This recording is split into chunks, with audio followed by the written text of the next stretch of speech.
China has dismissed concerns that the US may boycott next year's Winter Olympics in Beijing. The Foreign Ministry says that politicizing sports runs counter to the Olympic spirit. There have been mixed messages on the issue from Washington. The White House had indicated that it was considering a joint boycott with allies as a protest against Beijing. A State Department spokesman then underway, but later that was denied by a senior State Department official. Simon Marks joins us live now from Washington, D.C. Simon, mixed signals indeed.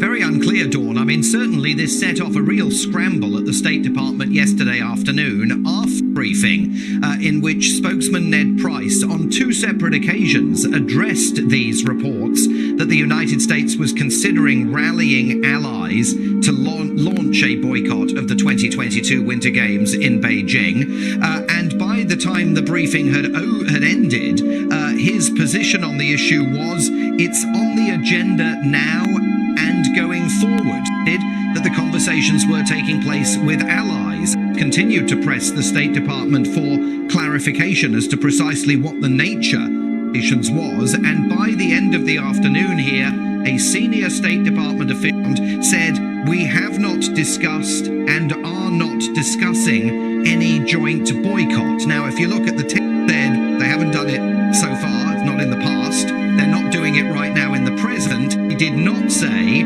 there's no plan to have that conversation in the future, but it's very difficult to square that statement. The spokesman said at the podium earlier in the day that the issue of a boycott was on the agenda now and going forward. Was the United States flying a kite and looking for some kind of international reaction, or if this was a bit of clumsiness at the State Department that diplomats then had to clean up? Well, Simon, a boycott, if it were to happen, affect US athletes. They've been spending years preparing for the Games and will actually go ahead with the plan. Well, it would affect US athletes if the boycott meant that the United States withdrew its team from the winter. But could choose to boycott the Games, and that could include simply saying, right, we'll send no official government representation as guests to the Games to honour the Games 22. It doesn't have to mean that the United States or any allied nation would pull their teams from competing in the Games. I mean, I think what is served as providing notice to the Chinese that at least in the background, this conversation has been taking place. If you're an athlete out there, it must be quite unnerving, but that term boycott is a pretty broad one and doesn't necessarily mean that athletes wouldn't get their day.